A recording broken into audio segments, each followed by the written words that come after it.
groping of things unknown, drawing from the endless reaches of time,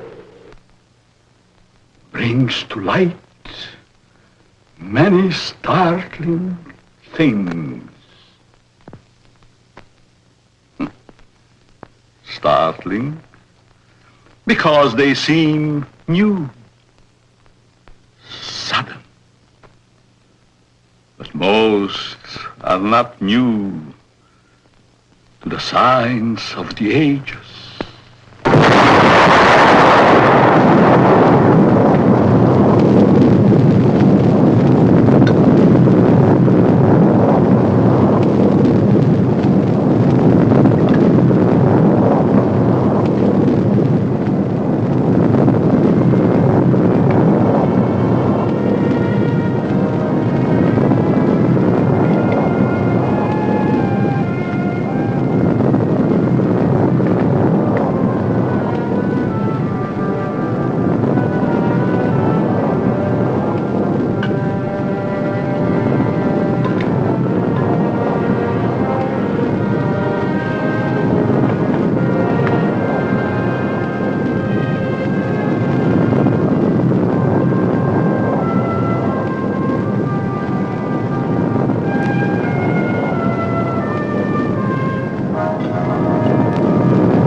People, all going somewhere, all with their own thoughts, their own ideas, all with their own personalities. One is wrong because he does right. One is right because he does wrong. Pull the string. Dance to that which one is created for.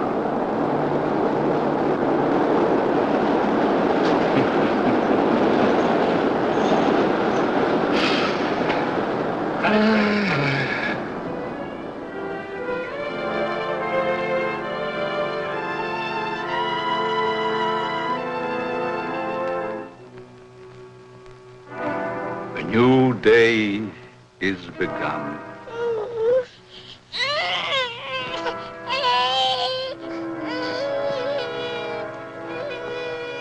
A new life is begun.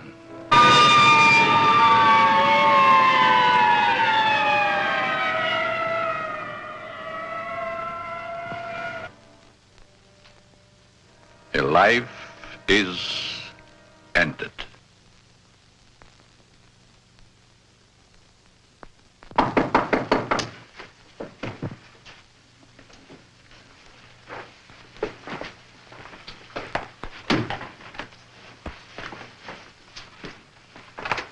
Let me see that note.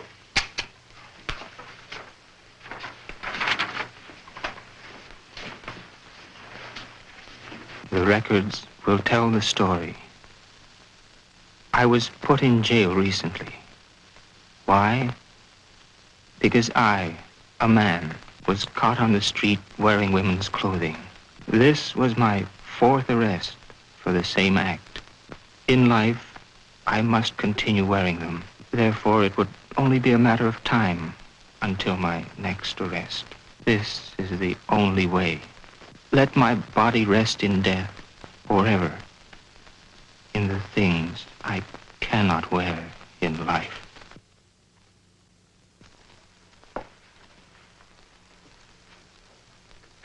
Inspector Warren is here to see you, Dr. Alton. Oh, yes. Show him in, Miss Stevens.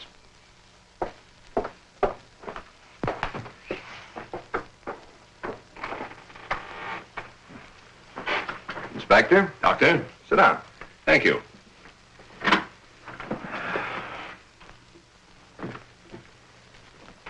You're a very busy man, Dr. Alton, I know. I appreciate this time you're giving me. Business or pleasure, Inspector? In a way, business. From policeman to inspector, 20 years of it. I guess I've seen everything there is for a policeman to see. Yet I wonder if we ever stop learning. Learning about which we see. Trying to learn more about an ounce of prevention. I'm a man who thrives on learning. We only have one life to live. We throw that one away. What is there left? Doctor, I'm hoping to learn something from you. And with that knowledge, maybe save some human from a fate which I just witnessed a few days ago. A 4-time loser. This type of case comes to me as well as yourself many times during the course of 1 month. The suicide? The suicide. Most of us have our idiosyncrasies. This fellow's was quite pronounced. Yes, but I wonder if it rated the death warrant it received. Well, that's why I'm here today, Doctor. What do we do about it? I've always heard you to be a hard-hearted policeman, Inspector. Isn't that what's thought of most policemen? The laws are written. The policeman is hired to see that those laws are enforced. We have a job to do. As in most jobs, there's always somebody who doesn't want that job to be done. In most factories today, the employer has put up suggestion boxes. Even the employer needs advice once in a while. I think in the case that we're referring to, I need advice. Maybe it shouldn't have happened as it did. But it did. Perhaps the next time we can prevent it. Let's get our story straight. You're referring to the suicide of the transvestite? If that's the word you men of medical science use for a man who wears woman's clothing, yes. Yes, in cold, technical language, that's the word. As unfriendly and as vicious as it may sound. However, in actuality, it's not an unfriendly word, nor is it vicious when you know the people to whom it pertains. Will this operation do these people any good? I understand you were quite prominent in a case that hit the headlines a few weeks ago. In some cases, yes, others, no. Well, the papers certainly had a field day with that one. Strange as it may seem, even though it was a field day, as you so aptly put it, it's not a new story. Sex change has been performed many times. Those whose sex can be changed, they're the easy ones. But what of those who so desperately want to be of the opposite sex, yet can't change their sex, such as was the case with Patricia, the suicide? I'd like to understand this, Doctor, as best you can tell me. You can only fully understand the sex change by taking two entirely different cases. Two men with exactly the same background, from childhood to manhood and on to their own decisions and destinations. I'd like to hear the story to the fullest. Only the infinity of the depths of a man's mind can really tell the story.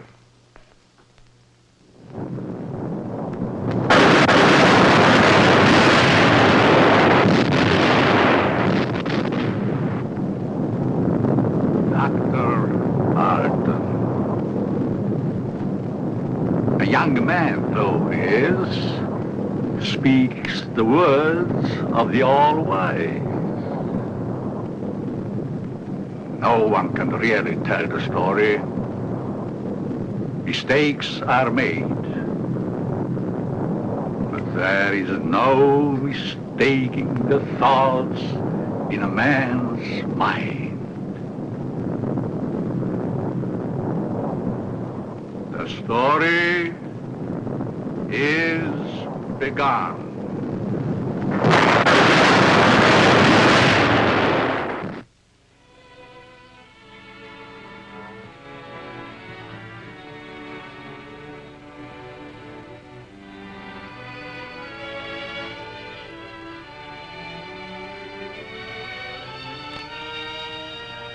One might say, there, but for the grace of God, go I.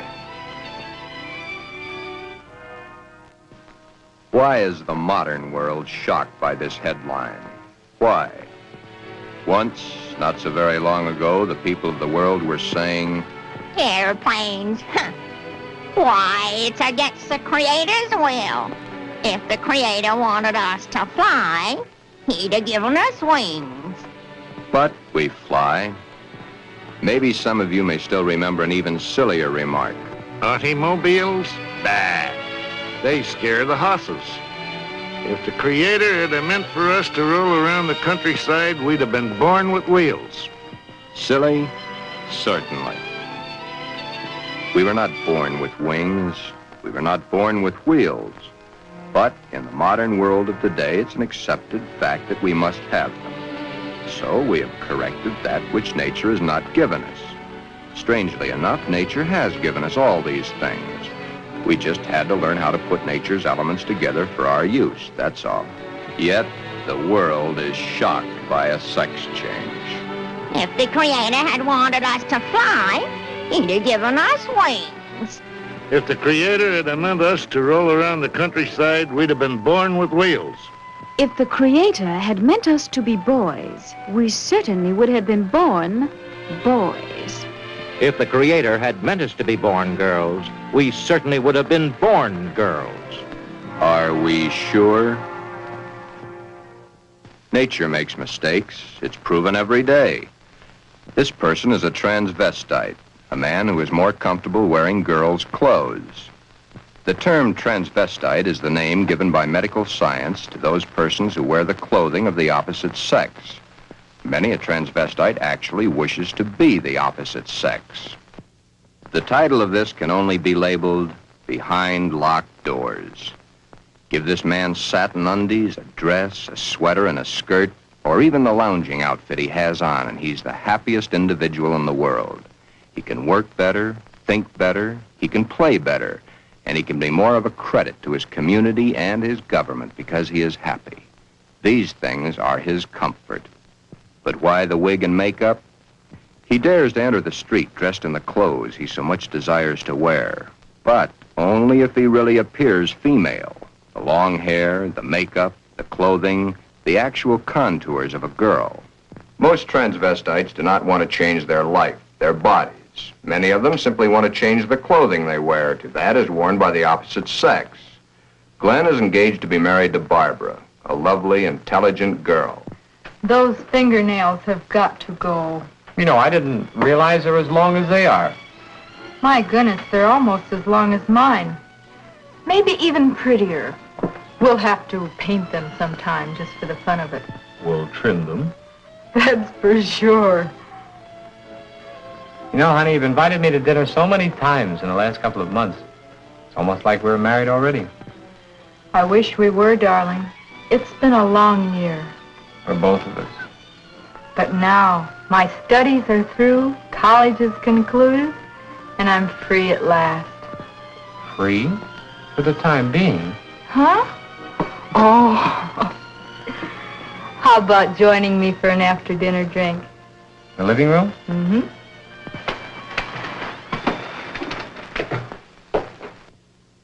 Modern man is a hard-working human. Throughout the day, his mind and his muscles are busy at building the modern world and its business administration.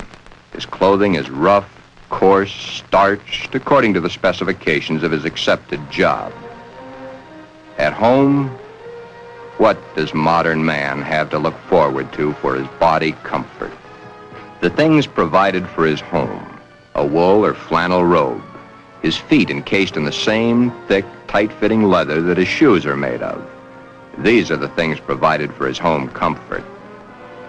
It doesn't look so comfortable, does it? And get the hat. Better still, get the receding hairline. Men's hats are so tight they cut off the blood flow to the head, thus cutting off the growth of hair. 7 out of 10 men wear a hat, so the advertisements say. 7 out of 10 men are bald. But what about the ladies? Yes, modern woman is a hard-working individual also, but When modern woman's day of work is done, that which is designed for her own comfort is comfort. Hats that give no obstruction to the blood flow. Hats that do not crush the hair. Interesting thought, isn't it? Just for comparison, let's go native, back to the animal instinct. There, in the lesser civilized part of the world, it's the male who adorns himself with the fancy objects, such as paints, frills, and masks. The true instinct, the animal instinct, bird and animal life. Is it not so that it's the male who is the fancy one? Could it be that the male was meant to attract the attention of the female? What's so wrong about that? Where is the animal instinct in modern civilization? Female has the fluff and the finery, as specified by those who design and sell. Little Miss Female, you should feel quite proud of the situation. You, of course, realize that it's predominantly men who design your clothes, your jewelry, your makeup, your hairstyling, your perfume. But life, even though its changes are slow, moves on. There's no law against wearing such apparel on the street, as long as it can be distinguished that man is man and woman is woman. But what is it that would happen were this individual to appear this way on the street? You're doing it now, laughing. Yet, it's not a situation to be laughed at. Thus, the strange case of Glen, who was Glenda, one and the same person, not half man, half woman, but nevertheless, man and woman in the same body, even though by all outward appearances, Glen is fully and completely a man.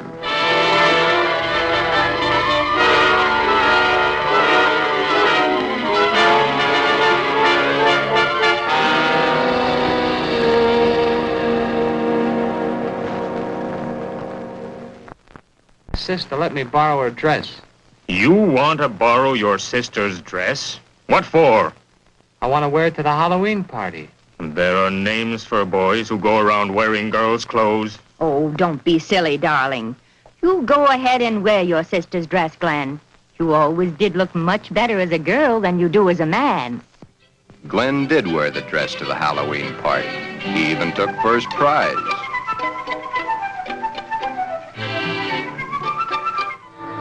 Then one day it wasn't Halloween any longer.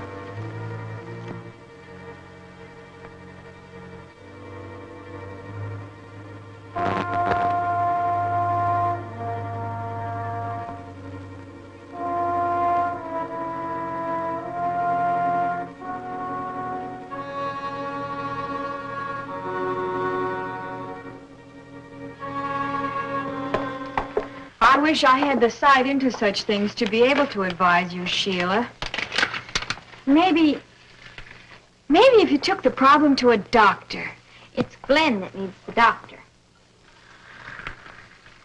But when things like this go wrong with someone so close and in your own family, it's so hard to believe. It's not really hard to believe. It's just hard for you to accept. Well, of course it's hard for me to accept. Suppose I were to come home with Roy or one of my other boyfriends some night and find Glen like I did last night. Yeah, that would be hard to explain. That's the understatement of the year. Just how does one go about introducing your friends to your brother when brother's wearing your best sweater and your skirt and makeup to boot?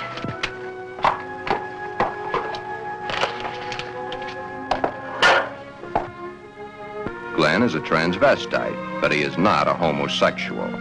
Transvestism is the term given by medical science to those persons who desperately wish to wear the clothing of the opposite sex, yet whose sex life in all instances remains quite normal. Would you be surprised a rough, tough individual was wearing pink satin undies under his rough exterior clothing? He is. Then there is your friend the milkman who knows how to find comfort at home.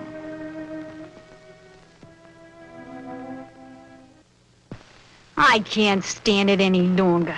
He wears all my clothes. Nothing is sacred to him, even my briefs.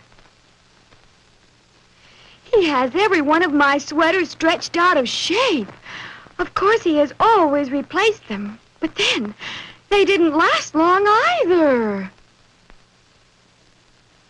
But, Your Honor, ruffles on his shirts and shorts. Really? Glen and all the hundreds of thousands of other Glens across the nation face quite a problem. Glen is engaged to be married to Barbara, a lovely, intelligent girl. The problem? Glenda, Glen's other self. The girl that he himself is, his other individual personality. You look tired tonight, Glen. Yeah, I guess I am. It's been a long day. Have you seen the paper yet? No, why?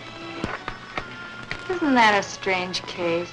I wonder how some people's mind works. Well, some people aren't happy the way they are. That's a pretty drastic step to take. If it's the only way, I'm for it. I wonder what I would do in a case like that if I were in the mental turmoil that person went through. Or if I suddenly realized that something was mentally wrong with you. Ooh, it's hard to visualize. Here we are, two perfectly normal people, got to be married and lead a normal life together. And there's this poor fellow who never could have been happy if it wasn't for modern medical science. Our fourth term in psychology explains a lot of the facts, but I'm afraid the end of study is only the beginning of reality. Glen's problem is a deep one, but he must tell her soon. She's begun to notice things. His nails, his eyes when he looks into a ladies' store window. So many of the little things that are hard to hide. Soon she will realize. Then there was the time Barbara was wearing the sweater Glen had always wanted to feel on his own body. It was becoming an obsession to him. He must have it. What's the matter, Glen, darling? I guess I was daydreaming. Something seems to be troubling you. Why don't you tell me? It's nothing. Once, long ago, just after we started going steady together, we promised we'd never lie to each other. Are we gonna start now, just because we're engaged to be married? It's just that... Oh, Barbara, it's nothing that little sleep won't cure. It's been an awful long day. It's more than that. Come on, tell me, darling. Who knows? Maybe I can help. That's just it. You could. Then something is troubling you. Yes. Do I have a right to know? You have a right to know. But let's just say for the moment that I'm afraid to tell you. I'm afraid I'd lose you. Nothing could be as bad as all that. I love you and you love me. And nothing in the world can change that. I hope not. I really hope not. Glen, is it another woman?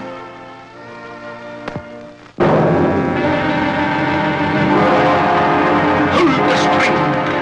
Hold the string! A mistake's made.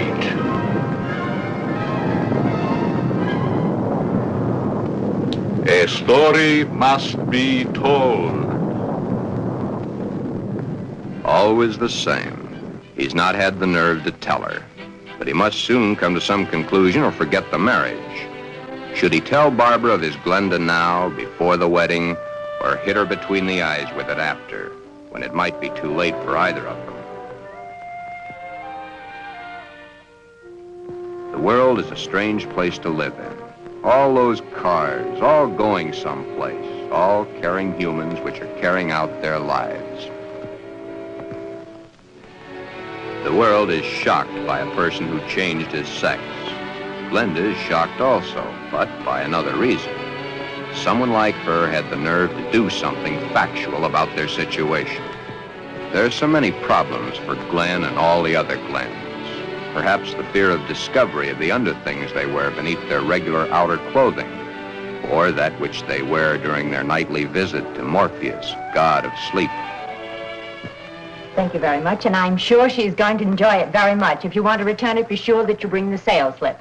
Thank you.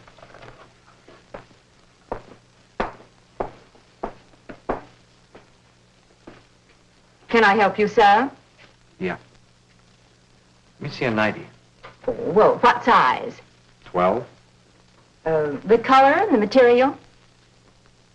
Black, very sheer. Just a minute. Well, we have this here. Would you like that? Something like this? Has lace? Yeah. Perhaps he admires the material too long. You can see how sheer the material really is. Yes. You see, it's all pure nylon and only $21.95. And of course, it will never snag.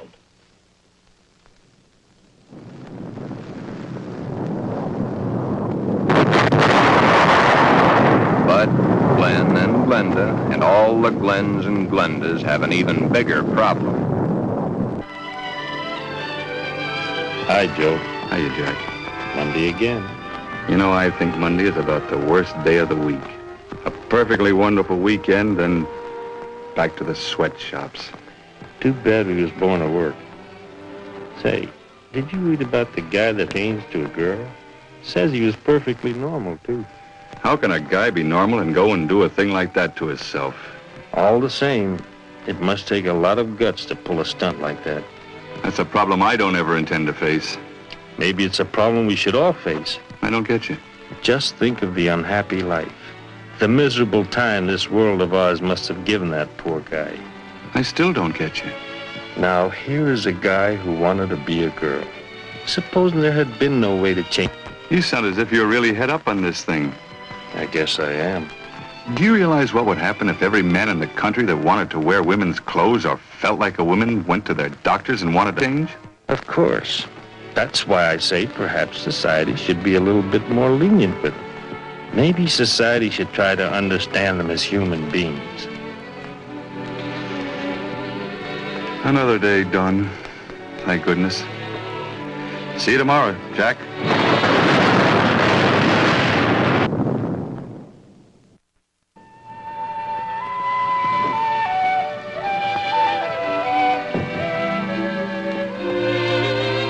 Hi, Glen. Hi, Johnny. Come on in and hit it right for the kitchen. I can't let that dinner burn. You know, I thought I was going to have to eat alone tonight. Well, you probably will because I've already eaten.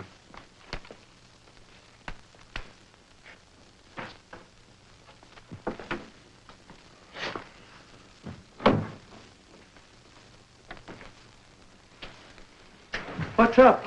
Nothing much. Say, you really look down in the dumps. I guess I got a problem. Haven't we all? I mean a real problem. One like I've never had to face before. Our whole existence is one big problem after another. I want to get married. You have a problem. When did this all come about? For nearly a year, I've been engaged to a very wonderful girl. Now the time is getting very close to the man with the book. I'm scared to death. You love her? Very much. Does she love you? Yes. There's no problem. Marry the girl. Are you forgetting about my other self? You'll have to tell her, of course. Yeah. I have to tell her. But when? Before? Or after? I think you know the answer to that one yourself. My mind's in a muddle. Like in a thick fog. I can't make sense to myself sometimes. I thought I could stop wearing these things. I tried, honestly, I tried. I haven't had a stitch of them on for nearly 2 weeks until tonight. Then I couldn't stand it anymore. I had to put them on or go out of my mind. I'm afraid I'll lose her. I don't want that to happen because I really love her. Okay. Here's a story from fact. Johnny tells his story. He had not too long ago been married himself. He'd kept quiet about his transvestite desires in the hopes that the new wife would never discover it. However, one day, the little woman came home unexpectedly an hour early.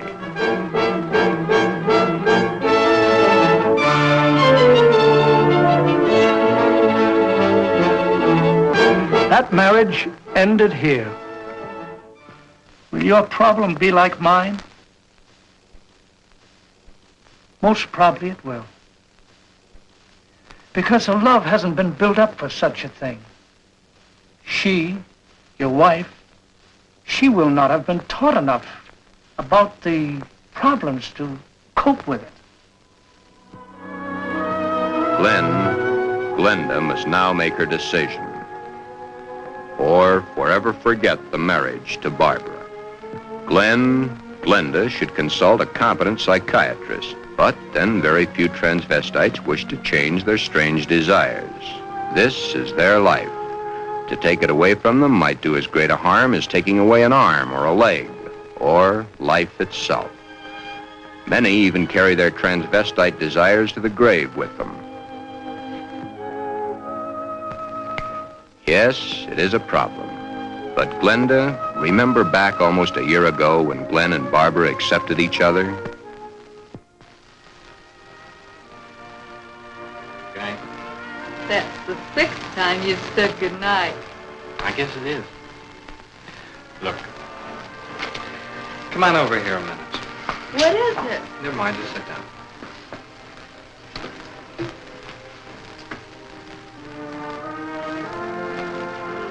Oh, I was beginning to think you'd never get around to it. Did you mean you will?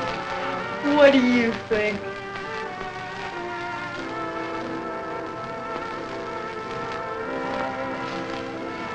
When? I must finish college first. It's only 7 months to go. Well, now, that's hardly long enough for you to get a trousseau together. How would you know about such things?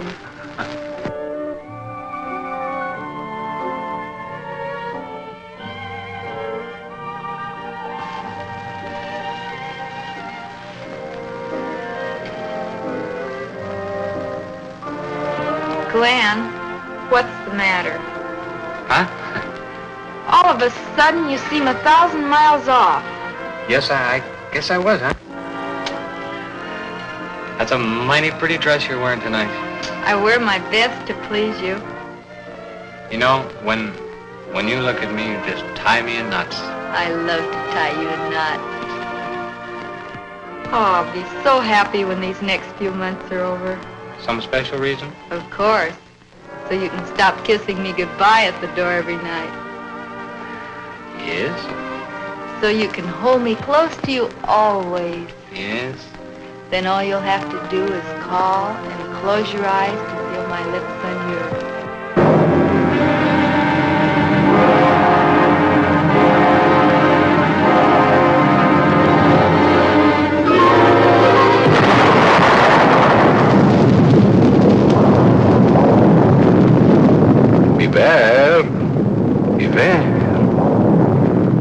Beware of the big green dragon that sits on your doorstep. He eats little boys, puppy ducktails, and big fat snails. Beware. Take care. Beware.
Tell me, dragon,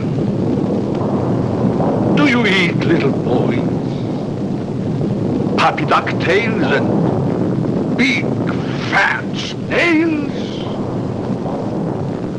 Puppy dog tail, puppy dog tail, puppy dog tail.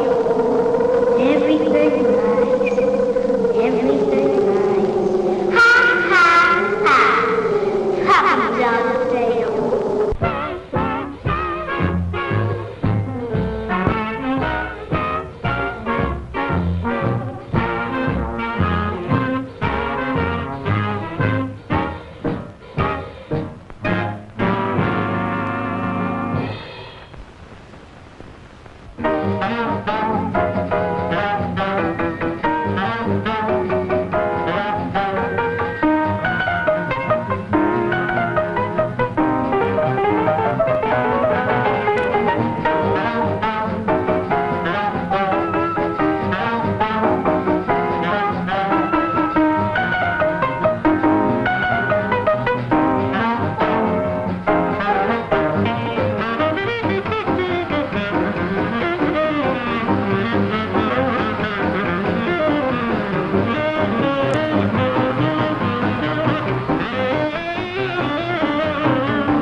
Puppy dog tail, puppy dog tail, puppy dog tail.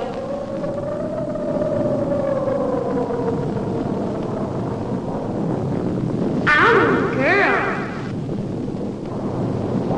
I'm not. Everything nice. Everything nice. Ha ha ha. Puppy dog tail.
Beware of the big green dragon that sits on your doorstep.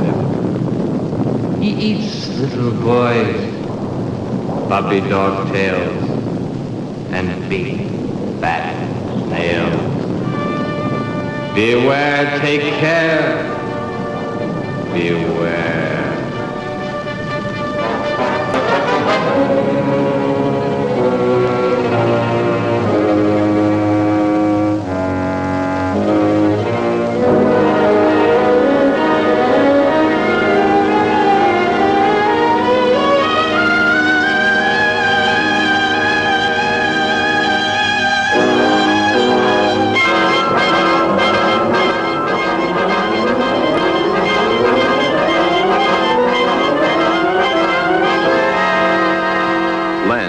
Glenda has made the decision. Glen has decided to tell Barbara of his dual personality.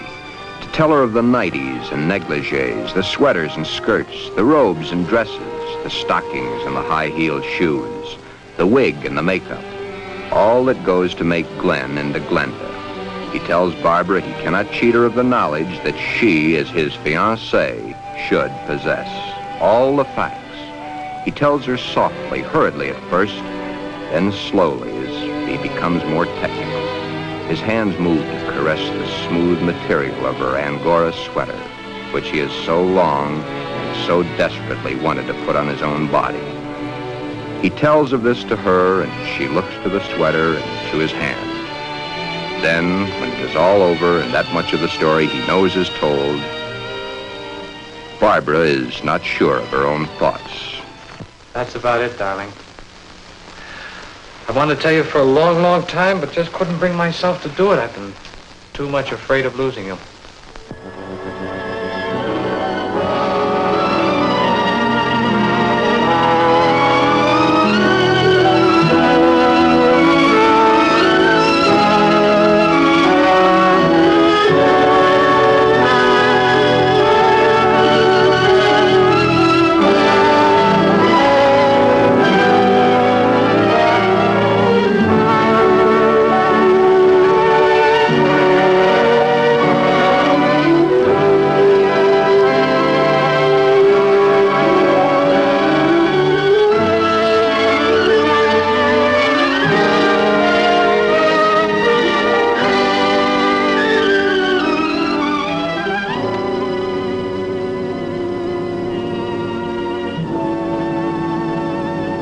Glen,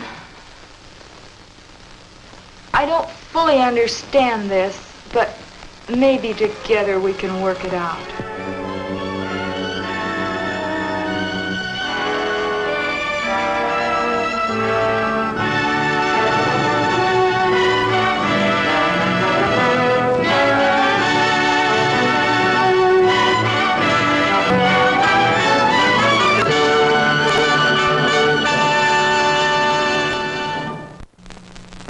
Is that the end of the story?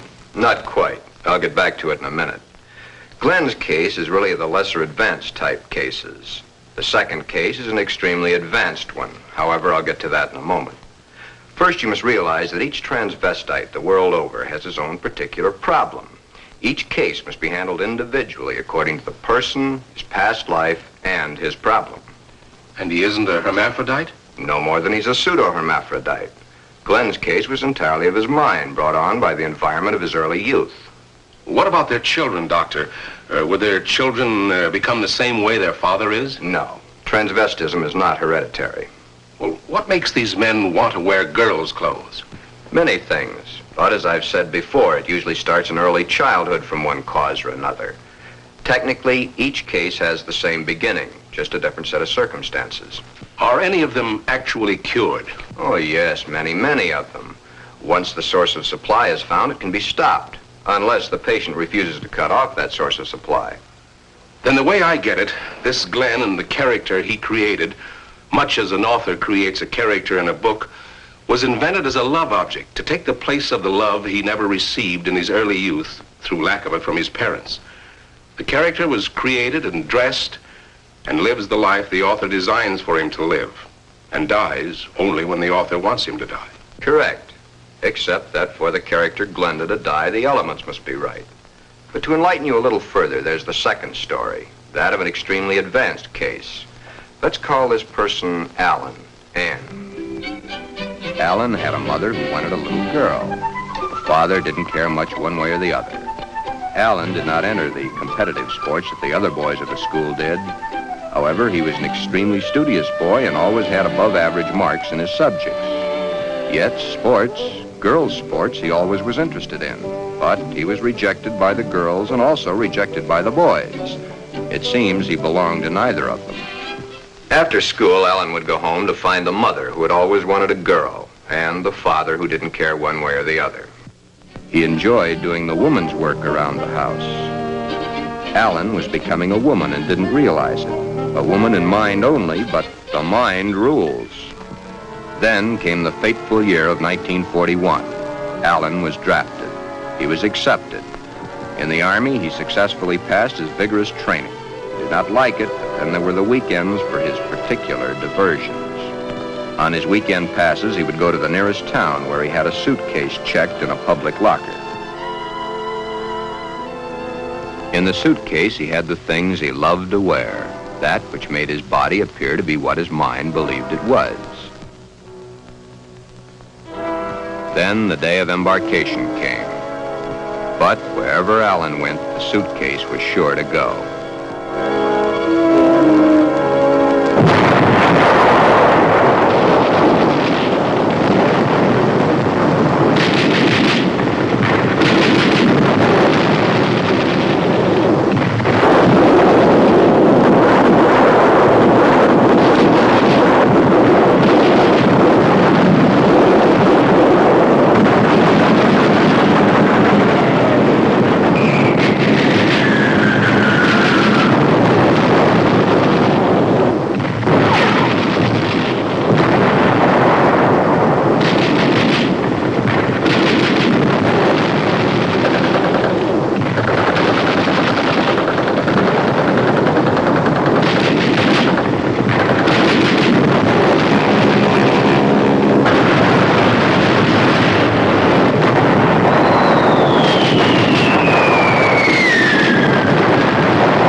Then, as quickly as it had begun, the war was over. Alan came home. Alan had learned all the terms directed at men like himself, but no one had found out his aversion. He was honorably discharged from the service at the end of the war. He'd received the Silver Star and the Bronze Star for gallantry in action. While he was in an army hospital recuperating from a wound he had received in New Guinea, he learned a very interesting fact. He learned that foreign doctors were doing marvelous work with a sex change, man to woman, woman to man. Shortly after his separation from service, Alan came to me for advice. There followed many long sessions with my clinical reports and the reports of eminent doctors. It had been found that Alan was really a pseudo-hermaphrodite. A hermaphrodite is one who has the organs of both the male and female in plain sight. A pseudo-hermaphrodite is one who has one perfectly formed organ of either sex and one imperfectly formed one that's difficult to detect. Alan was of the latter.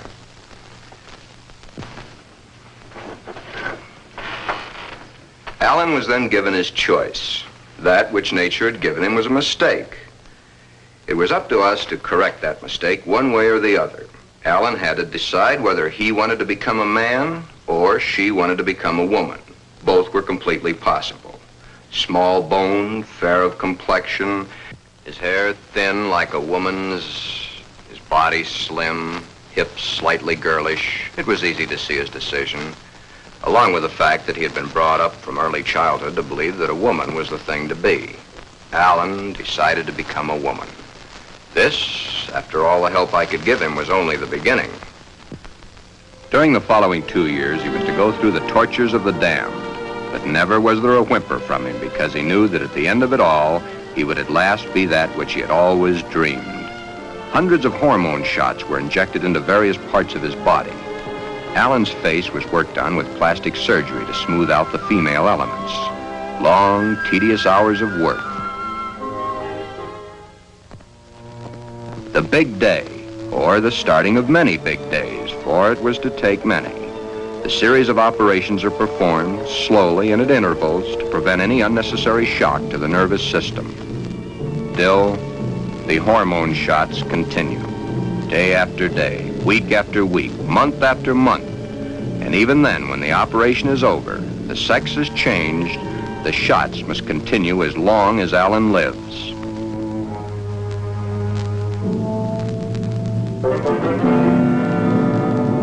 First, the breasts are brought out. The body of the woman within begins to appear now.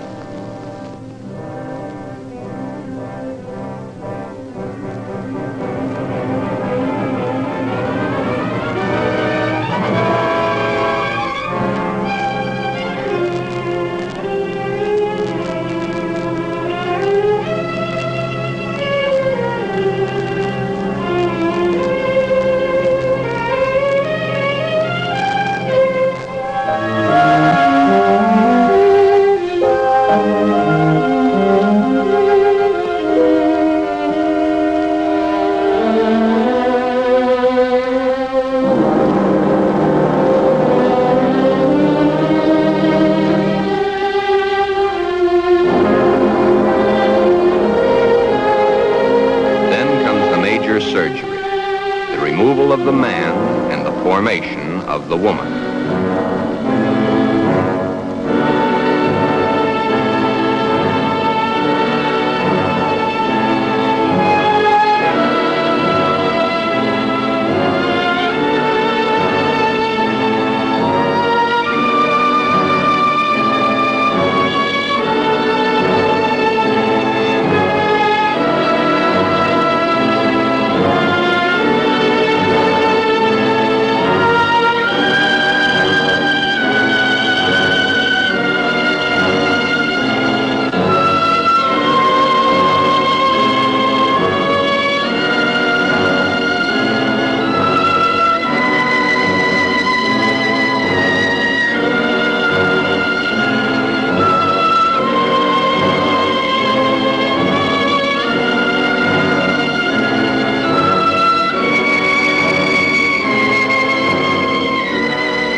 But in time, Alan is Anne, a very happy, lovely young lady that modern medicine and science has created almost as a Frankenstein monster.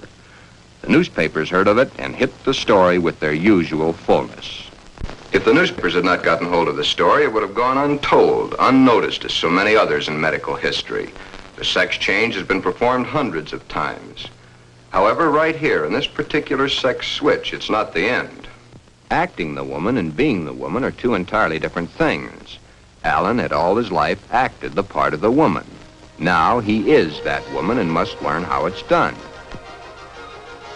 Anne must learn how to do her own hair, how to make the correct styling for her facial contours. The proper walk must be adopted. A lady is a lady, whatever the case may be. Continuing my own psychiatric treatment, it was my duty now to explain to Anne the duty of a woman and her. Alan, of course, had known the man's, but he was soon to realize he knew very little about a woman's. Yet, through it all, Anne loved every minute of it. Anne was indeed meant to be a woman, and now that the sex change had been completed, Anne was a very happy woman, and a woman who was eager to learn, and now was accepted by society.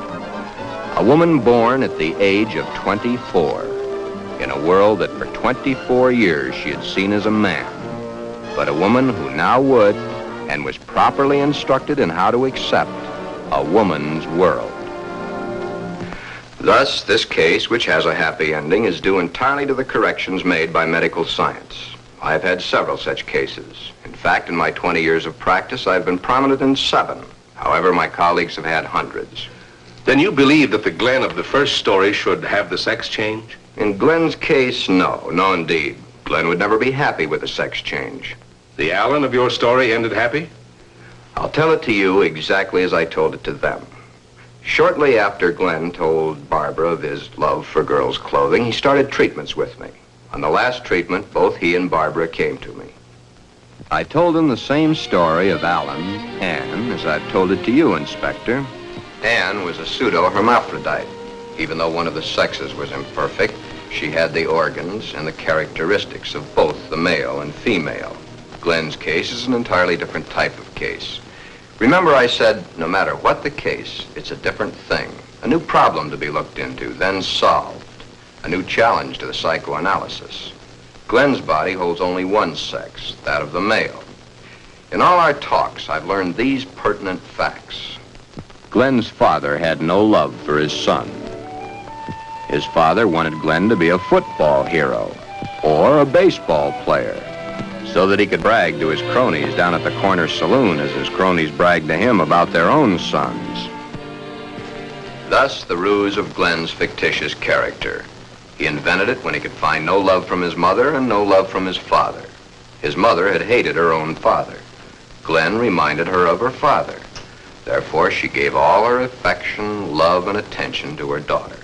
Glen then decided also to become a daughter. Glen, you can kill this fictitious character of yours anytime you wish. For your happy ending, it's the only way. Then you think I can kill this second character by transferring her qualities to Barbara? Exactly. But as the author and his character, the elements must be right. It's up to you, Barbara. You must take the place, give the love, and accept the facts that Glenda has always accepted. If you love each other as you now believe you do, Well, it'll be a hard job, but you'll enjoy doing the job. Should I let him continue to wear girls' clothing? Or should I put my foot down? If you put your foot down, you'd only go behind closed doors. Love is the only answer. Glenda must be transferred to you. Supposing Glen never gets over wearing girls' clothing. Would it matter to you very much? I love Glen. I'll do everything I can to make him happy.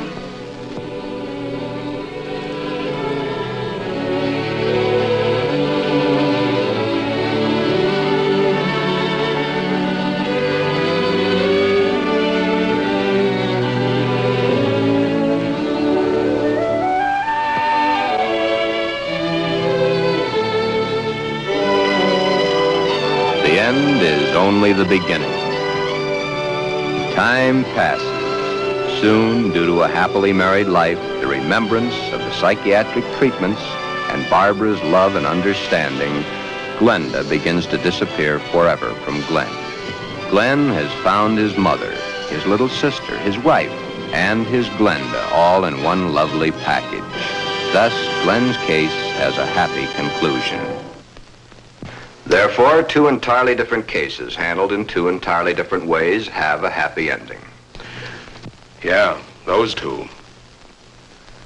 But what of the hundreds of other less fortunate Glens the world over?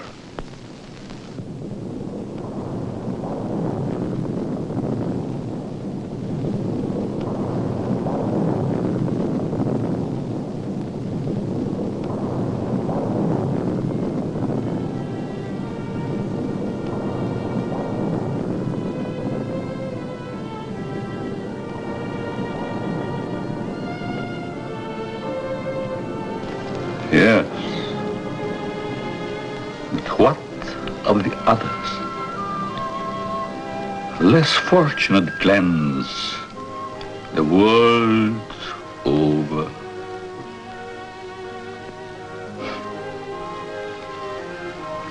Oh, snips and snails and puppy duct.